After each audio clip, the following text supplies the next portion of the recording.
প্রত্যেকটা মা বোন তার ইজ্জত এবং আবরু নিয়ে নির্বিঘ্নে হাঁটবে, চলবে। তাদের উপরে কেউ টিজিং করবে না, অত্যাচার করবে না, অবিচার করবে না, ধর্ষণ করবে না, তাদের চেহারার উপরে কেউ অ্যাসিড নিক্ষেপ করবে না। আমাদের মা বোনদেরকে ধর্ষণ করে কেউ হত্যা করতে পারবে না। আমার গরিবের উপরে কেউ জুলুম করতে পারবে না। আমার শ্রমিকের বুকের উপরে কেউ গুলি চালাতে পারবে না। এদেশের মুচি, কামার, তাঁতি, জেলে, মজদুর প্রত্যেকটা মানুষের অধিকারকে ফিরিয়ে দেব। ছাত্রদের অধিকারকে ফিরিয়ে দেব, শ্রমিকদের অধিকারকে ফিরিয়ে দেব। এখানে অধিকার থাকবে মুসলমানদের, এখানে অধিকার থাকবে হিন্দুদের, এখানে অধিকার থাকবে খ্রিস্টানদের, এখানে অধিকার থাকবে বৌদ্ধদের, এখানে অধিকার থাকবে আলেমদের।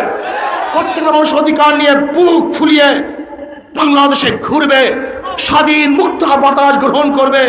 আমি বাংলাদেশের নাগরিক, আমি স্বাধীন। নাহমাদু ওয়া সাল্লি আলা রাসূলিল কারীম, আম্মা বাদ। আউযু বিল্লাহি মিনাশ শাইতানির রাজীম। বিসমিল্লাহির রহমানির রহিম। ইন্নাল্লাহা লা ইউগাইয়িরু মা বিকওমিন হাত্তা ইউগাইয়িরু মা বিআনফুসিহিম। সবাই দুরূদ শরীফ আল্লাহ।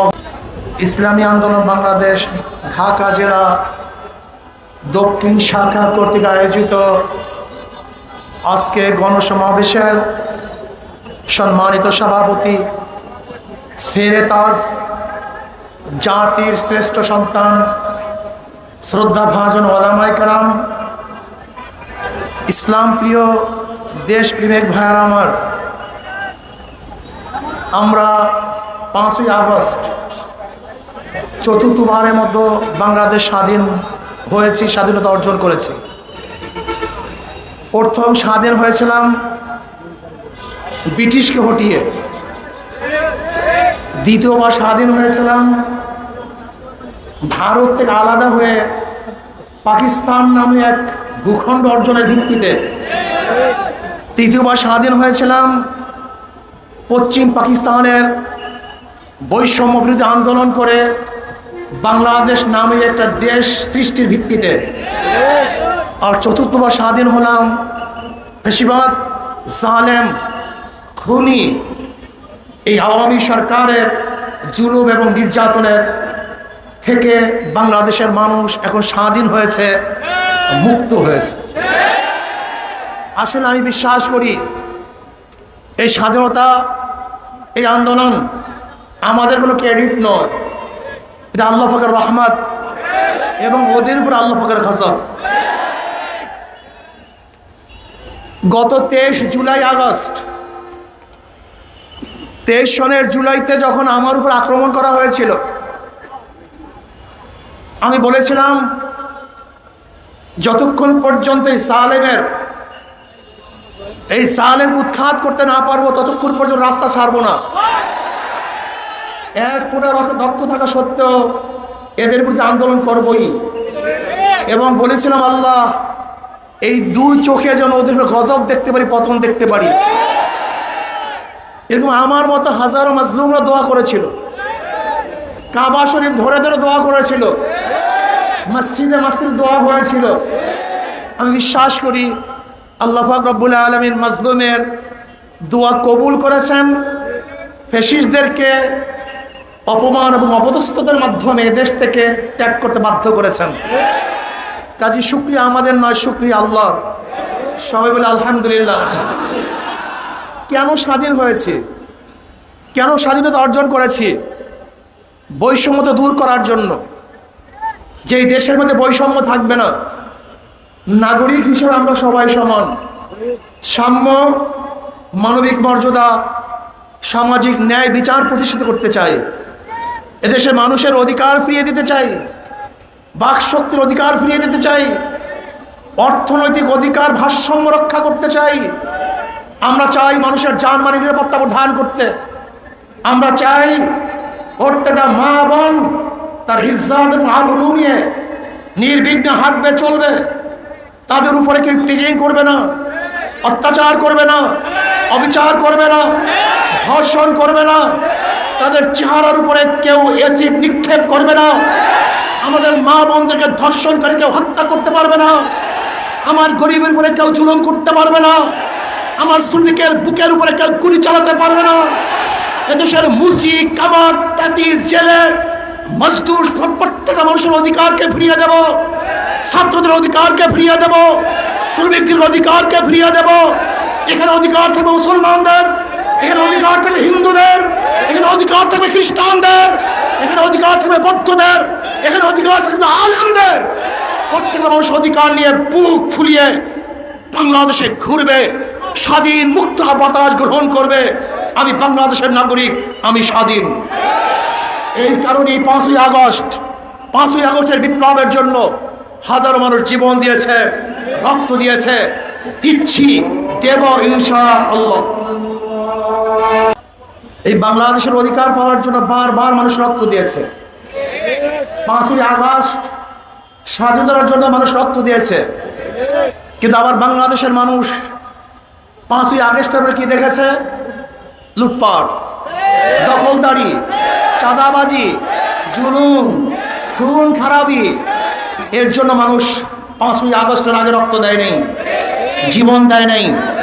আমরা স্পষ্ট বলতে চাই, মাদার গাছ লাগিয়ে আমের আশা করা যায় না। নীতিভ্রষ্ট নীতিহীন মানুষের মাধ্যমে দেশকেও নীতিওয়ালা আদর্শবান করা যায় না।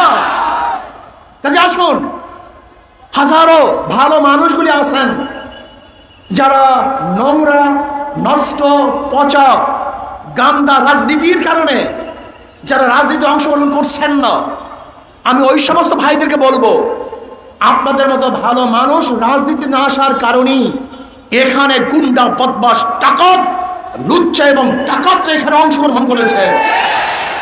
যদি আপনারা অংশগ্রহণ করেন, যেখানে যে ভালো মানুষগুলি আছেন ঘরের মধ্যে, মসজিদের কর্নারে, ওই প্রতিষ্ঠানের মধ্যে বসে বসে আল্লাহর নাম জপছেন, আমি মনে করি আপনি একা কেন আল্লাহর নাম জপবেন? আপনার মাধ্যমে হাজারো মানুষ আল্লাহর নাম জপুক, এইটি আমরা চাই। আসুন ইসলামী আন্দোলন পতাকা তোলে। আমরা চাই হিরোগুলি কোথায়, মানিকগুলি কোথায়? আর নাসু মাআদিনু কামাদিনি যাহাবি আল ফিদ্দা খায়রুন ফিল জাহিলিয়াতি খায়রুন ফিল ইসলাম ইজা ফাকিহু। মানুষগুলি তো স্বর্ণ এবং রূপার খনির ন্যায় খনি। এরকম হাজারো খনি বিভিন্ন জায়গায় আছেন, হাজারো যোগ্যতা সম্পন্ন লোক আছেন। আমি এখানে দেখতেছি যে মানুষগুলি ভালো, ভদ্র, নীতিবান, আদর্শবান। আপনারা যদি রাস্তায় নেমে আসেন, আপনারা যদি রাজপথ দখল করেন, এখানে গুন্ডা থাকবে না, খুনি থাকবে না, বদমাশ থাকবে না, জালেম থাকবে না, ধর্ষক থাকবে না, মারধর থাকবে না, চাঁদাবাজ থাকবে না। এদেশ হবে মানুষের দেশ, এদেশ হবে মানবতার দেশ, এদেশ হবে মুক্তির দেশ। আজও স্বাধীনতার পরে বাংলাদেশের মানুষ যদি এক মুঠা খাদ্যের জন্য ডাস্টবিনে কাক কুকুরের সাথে লড়াই করে, আজকে যদি আমার মা বোন তার ছেলে হারা, বাচ্চা হারা শোকে কাতরাতে থাকে, আজকে যদি আমার মা বোন বিধবা হয়, আজকে আমার মা বোন যদি তারা তাদের সন্তান হারার রোগে কাঁদতে কাঁদতে চক্ষু হারিয়ে ফেলে, তার স্বাধীনতা ব্যর্থ হয়েছে। আর একবার আন্দোলন করতে হবে, সংগ্রাম করতে হবে, মানুষকে মুক্তি দিতে হবে, মানুষকে মুক্তি দেবে, অর্থনীতি মুক্তি দিতে হবে, আজকে শিক্ষার মুক্তি দিতে হবে। শিক্ষার ব্যাপারে বৈষম্য করা হচ্ছে। হাজারো মেধাবী গরিব শ্রমিকের সন্তান আল্লাহ মেধা প্রদান করেছেন, কিন্তু অর্থের অভাবে তারা পড়তে পারছে না।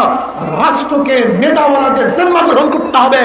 যদি অক্সফোর্ড, ক্যামব্রিজ যেখানে পড়তে চাও না কেন, যদি চায় তারা হারবারে পড়াশোনা করবে, বাংলাদেশের সরকারের খরচে দেওবন্দে পড়াতে হবে, মদিনা ইউনিভার্সিটিতে পড়াতে হবে, রিয়াদ ইউনিভার্সিটির মধ্যে পড়াতে হবে। বাংলাদেশের গোটা ছাত্রদেরকে, গোটা দুনিয়ার বিশ্বের যত ভালো ভালো প্রতিষ্ঠানগুলি আছে বাংলাদেশের সরকারের মাধ্যমে তাদেরকে পড়াতে হবে। এইটা আমরা চাই। আজকে হাজারো শ্রমিক আছে, আজকে তাদের ন্যায্য অধিকারের জন্য তারা আজও আন্দোলন করবে, আজও সংগ্রাম করবে দুমুঠা খাওয়ার জন্য। এইটা আমরা চাই না। আমরা চাই সুষম বন্টন হোক। কেউ থাকবে 10 তলায় আর কেউ থাকবে নিচতলায়, তা হবে না। কেউ পড়বে কেউ পড়বে না, হবে না। কেউ খাবে কেউ খাবে না, তা হবে না। কেউ থাকবে কেউ থাকবে, তা হবে না। কেউ চিকিৎসা করবে সিঙ্গাপুরে আর কেউ ধুকে ধুকে বাংলাদেশের মধ্যে মরবে চিকিৎসাহীন, তা আমরা চাই না। আমরা চাই মানুষের চিকিৎসার অধিকার ফিরিয়ে দিতে। আপনি কি জানেন কি পরিমাণের টাকা চুরি হয়? আপনি কি জানেন কি পরিমাণের টাকা লুটপাট হয়? আজকে এখানে যারা আছেন প্রত্যেকের মাথার উপরে 1.5 লক্ষ টাকা ঋণ, 1.5 লক্ষ টাকা। আজকে যে সন্তান জন্মগ্রহণ করবে তার মাথার মধ্যে 1.5 লক্ষ টাকা ঋণ। 18 লক্ষ কোটি টাকা বাংলাদেশের সরকার বর্তমানে ঋণী। 14 লক্ষ টাকা বাংলাদেশ থেকে পাচার করা হয়েছে, সমস্ত ব্যাংকে লুটপাট করা হয়েছে। আজকে বড় বড় মেগা পরিকল্পনার নামে মেগা চুরি করা হয়েছে, টাকা করা হয়েছে। এটা আমরা চাই না। হিন্দুরা ভাবছেন ইসলাম ক্ষমতায় আসলে আপনাদের পূজার অবস্থা কি হবে, আরো ভালো মতো হবে।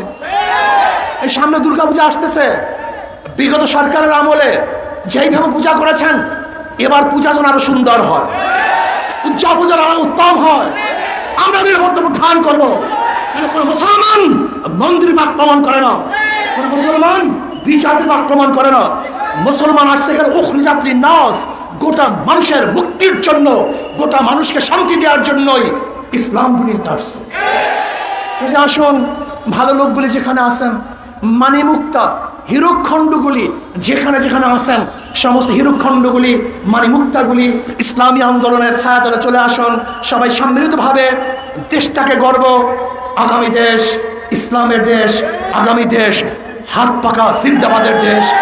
আমাকে এবং আমাদের সবাইকে ইসলাম হুকুমাত কায়েম করার জন্য সবাই ঐক্যবদ্ধভাবে চেষ্টা করার তৌফিক দান করেন।